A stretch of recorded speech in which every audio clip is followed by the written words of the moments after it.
What is up, everybody? Welcome back to the Superhero Mischief, back with another video. Today, me and Dylan are here recapping the best and worst movies and TV shows of 2022. Now, we are going about this using the system of movie awards. The awards are as follows: the funniest, the most nostalgic, the best comic book movie, the most surprising, the worst, and the most underwhelming, most underrated, most rewatchable, and the best movie overall of 2022. So each of us will go back and forth naming our movie or show that fits with the category in our opinion. There are two catches though. One, we can't name multiple movies or shows. It has to be one movie or show. And two, no one movie or show can get multiple awards. So each award will have to be a new movie or TV show each time, which does make it a little bit more difficult. But without further ado, let's get into the rewards, starting with Dylan. What's going on, guys? Happy 2023. So now, for my funniest movie award, I have to give this one to Minions Rise of Gru. And I think this was a pretty easy decision, and so let me explain. So, there were a lot of animated movies and TV shows that came out this year. Some of them were pretty funny, but I think none were as funny or as hyped as Minions Rise of Gru. Minions are always funny. Their language, you can understand some of it, but a lot of it is gibberish, and it really makes it extremely funny. And then in this movie, that one minion, Otto, talked a lot. It was super hilarious. And then also, young Gru, he was just really funny as a child, and I think this was a pretty easy decision. And so, yeah, that's my funniest movie of 2022. Alright, cool. So now for my funniest, I'm going to go with Minions Rise of Gru. Now, this is actually a tough one for me to get down to because I feel like this year there wasn't a ton of comedy, funny movies, but I do think Minions Rise of Gru, it was just a fun summer family movie. It was super funny. The Minions, as usual, are funny, but Gru was also really funny. They had some nice jokes in there, and also the whole Minion cult and the hype for all of it, just so awesome. And I just feel like it just made it so much better and so much more funny. So overall, it had to be the funniest movie of 2022. Okay, so for my most nostalgic movie, I'm giving this one to Disney Pixar's Cars on the Roads. And for me, growing up, as I love Cars, and I love the Cars movie. Cars 2 is actually my favorite one. And it's been a long time, and finally seeing something else from the Cars universe just show up in 2022, even if the episodes were short and I didn't really like the plot. This TV show just really brought back a lot of memories for me, and I hope to see more seasons of this show, and maybe bring back some other characters like Finn McMissile from Cars 2. That would be really nice. Alright, now for my most nostalgic, and I also went with the Kenobi TV show on this one. It's just the Kenobi TV show. We got Ewan McGregor back as Obi-Wan Kenobi. We got to see Anakin Skywalker. We got to see Qui-Gon Jinn. We just saw so much from the Star Wars of the 2000s era, from Phantom Menace, Attack of the Clones, Revenge of the Sith. And I think it really we just got to see a lot of that again, and I really enjoyed that. I think it was awesome to have this Kenobi TV show. Sure, it didn't live up to my extreme high expectations, but it was still super good, and it was super awesome to see that final duel between Obi-Wan and Darth Vader. Also, Ewan McGregor is a great Obi-Wan Kenobi. I'm so glad that they brought him back for this show. So for best superhero movie, there weren't that many superhero movies that came out this year, and then there were some notable ones like The Batman, but unfortunately I haven't been able to see that one, so I can't rate it here today. And then there was a Spider-Man No Way Home re-release, but we've ruled that one out because it did release last year. Even if there was a re-release, it didn't really add too much to the movie. So I have to go with Doctor Strange Multiverse of Madness because it was the only, really big superhero movie that came out this year. And it did add a lot of value, I think, to expanding the multiverse in the MCU. I think that they're making that a much bigger thing now, and I really enjoy that, and I hope they can connect it into more future movies with more characters like Avengers 5 and Secret Invasion and stuff like that. Alright, best comic book movie. Honestly, this is an easy one for me because most of the comic book movies this year, they were not very good, especially from Marvel, if I'm going to be completely honest. So, easily the Batman. Robert Pattinson just did an extremely great job playing this character. This movie, sure, it was a bit long, but the whole like mystery but like behind it, it was just so good and so well thought out. And as I said before, Robert Pattinson, he really makes Batman like terrifying. Like he is Batman. I would say the one thing he needs to work on is Bruce Wayne. But overall, this movie was just, it's so fun to watch and it's so awesome to see Batman back on the big screen again, obviously. So I'm so excited for the sequels that come. And I'm really happy Matt Reeves took this movie in the direction it went into.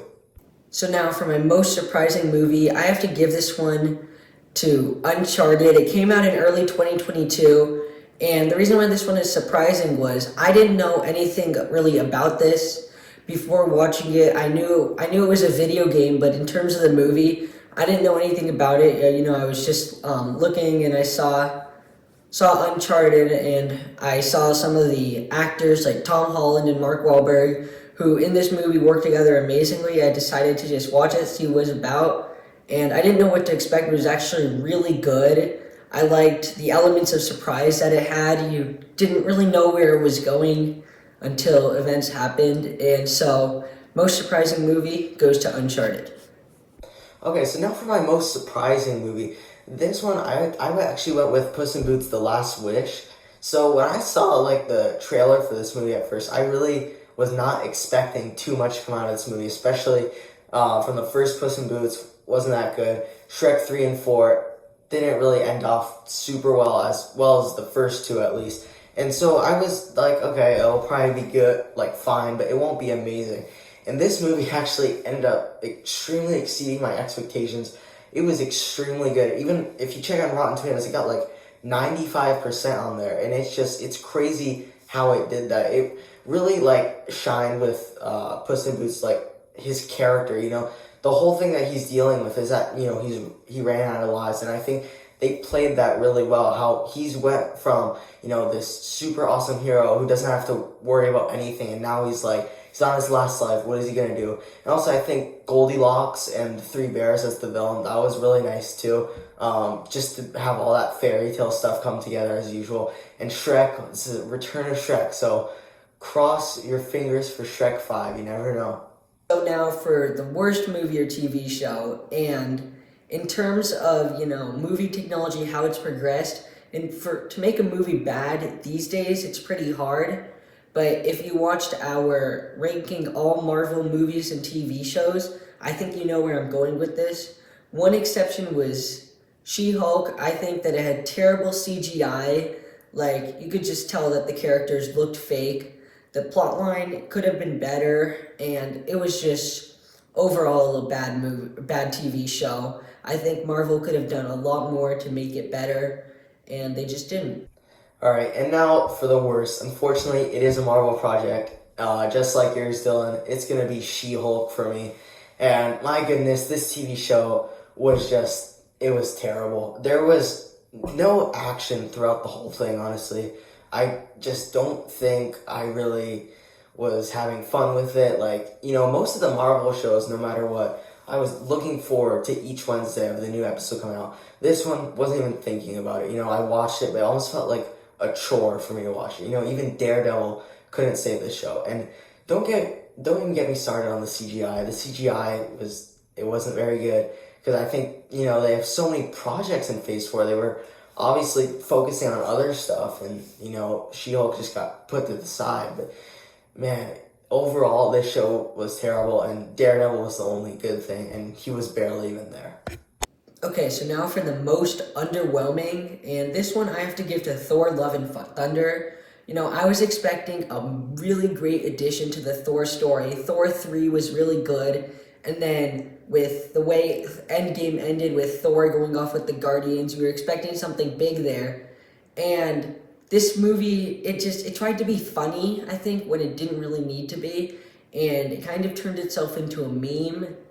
And it wasn't that great. It was extremely underwhelming, and it could have been better, but just like She-Hulk, Marvel messed up with this one. Now for my most underwhelming, I was going back and forth between two movies, Thor: Love and Thunder and Black Adam, and in the end I went with Thor: Love and Thunder. The reasons behind Black Adam, I just thought, it was super hyped up, and then it didn't really live to the expectations, but at least it was a decent enough movie, and they never really promised that it was gonna, rebuild the DCEU, as some people said. So I went with Thor: Love and Thunder. As much as I do think that this is a decent enough movie, and I think it maybe gets a little too much hate for what it is, I was expecting way more. Like after Thor Ragnarok and how Thor was in Infinity War, I really was expecting like Thor to be awesome in this movie, and I was really expecting it to be even better than Ragnarok. And in the end, I think it was just too full of jokes. Ragnarok was right there in the middle, and this movie had so much potential to be just like Ragnarok. They had a really like dark villain, but then they also threw in some jokes. And Thor: Love and Thunder, it had kind of the same thing. And they had even more potential, as Christian Bale is an amazing actor, and Gore, he played Gore so well, and I feel like he was definitely the best part of that movie. But I just think overall, the two, like the crazy like super evil villain mixed with the goofiness of like Korg and Thor just did not mix well together. And then they also had the cancer storyline with Jane Foster. So I just feel like overall they had good ideas. It could have worked really, really well, but they just overshadowed it by too many jokes in the wrong times. Okay, so my most underrated movie of 2022 is Enola Holmes 2. Just like Uncharted, I didn't know what to expect with this movie. I had only watched Enola Holmes 1 like a week before, and that movie was really good. I highly recommend it. And I like how this movie, it really added to the first Enola Holmes movie, and it brought in Sherlock Holmes, which everyone knows is a great detective, but I like how it kept him the side character in this, and it was a great mystery, and if you watch it, the movie encouraged you to try and solve the mystery along with Enola and Sherlock, and it made everything intertwined in the end. And like I said, I didn't know what to expect before watching this movie, but I think that it was incredible. Alright, now for my most underrated, I went with Glass Onion and Knives Out Mystery, the sequel to the original Knives Out. Obviously, yes, I know this movie did get like great reviews and people loved it. I just think it was kind of underrated because, it was literally in the theaters for 1 week and then it went on Netflix. So I do think like people just kind of forgot about it, and it's really a great movie. It's definitely not as good as the first one, but it is still up there in like top, at least 20 movies. And it tells another great mystery. I'm glad they brought back Daniel Craig, of course. I'm hoping they make a third one because it really, like, they do it so well. They make you, like, keep guessing till the end, who the murderer is and all that stuff. So I think they do that really well. Rian Johnson, yeah, great director as usual for this movie especially. I just think, it was kind of underrated because it was so good. Just that it was in theaters for 1 week, and then went on Netflix. People kind of forgot about it at that point. Okay, so my most rewatchable TV show of 2022 is the Kenobi series on Disney Plus. At first, I had this one in most nostalgic because growing up watching Star Wars, I love Obi-Wan Kenobi. He's a great character. But as I was thinking about it, this show is actually more rewatchable, I think. And if I had to, I would 100% rewatch it because I just love the characters. I love the storyline. I like seeing young Leia, but I think they could have made that character better. And overall, Kenobi, seeing him, hiding in the desert, losing his force powers, and as the character, he wants to help people, but he knows that if he exposes himself as a Jedi, then that ruins everything because he has to watch over young Luke. And I like how this TV show bridges the gap between Revenge of the Sith and A New Hope, and I believe it is extremely rewatchable. Okay, most rewatchable. Now, this one, I'm going to be honest, I didn't find too many movies super rewatchable because some of my favorite movies were pretty long, and then my absolute favorite, well, I'm putting it at best overall, But for this, I put Everything Everywhere All at Once. It's a simple, funny story, traveling the multiverse. It's nice. I think it's a really, really great movie, and it's not extremely long, where you don't have to feel like, you're rewatching 3.5 hours or 3 hours, just like the Batman or Avatar Way of the Water. So it's nice to just sit down and rewatch. You don't even have to be watching the full thing at a time. But yeah, it's a really great movie. Definitely recommend checking it out. One of the best of the year. So the best overall movie 2022, I think you guys know this one. It is Top Gun Maverick. I think that this is the best movie of this decade so far. I love the first Top Gun, and the sequel was just as good, if not better. Tom Cruise as Maverick was incredible. I really just love the relationship progression between Maverick and Rooster. As you know, Rooster's father, Goose, was Maverick's old partner, and Rooster blames Maverick for Goose's death. And so I just really liked seeing how in the beginning of the movie, Rooster viewed Maverick as his enemy and he really hated him, to at the end of the movie, Rooster and Maverick are really good friends. And that, along with the incredible plot progression, makes this movie amazing. I love how they brought back characters from the first Top Gun, like Iceman, and continued their stories in the right way. And in Iceman's case, ended his story, but ended it in a really good way. And there's just too many good things to say about this movie. I'm glad that it's streaming now on Paramount Plus, so you can just watch it whenever you want, because this movie is 100% incredible. And for the last movie award, I have the exact same one as you, Dylan, and it's not really a surprise, I hope. Top Gun Maverick. They brought back Top Gun with this sequel. It's 1,000 times better than the first one. I mean, Tom Cruise, he really is something. He does these movies so well. I feel like it's just, this is a perfect movie for him. I think, setting it so many years after the first one was really nice, having Goose's son, Rooster, take up that mantle kind of, and then Tom Cruise take up the teaching role. It's a great movie, and I was actually going to put this in Rewatchable, because I do think this is more rewatchable, but I just had to put it in Best Overall, because this is easily the best movie of 2022. Well, here we go. 2022 was full of great movies, and looking forward into 2023, we can't wait to see what's coming in for funny movies, nostalgic movies, superhero movies, everything. And if you enjoyed this video, please consider subscribing to the channel. We make amazing content about superheroes and movies and everything like that, reviews.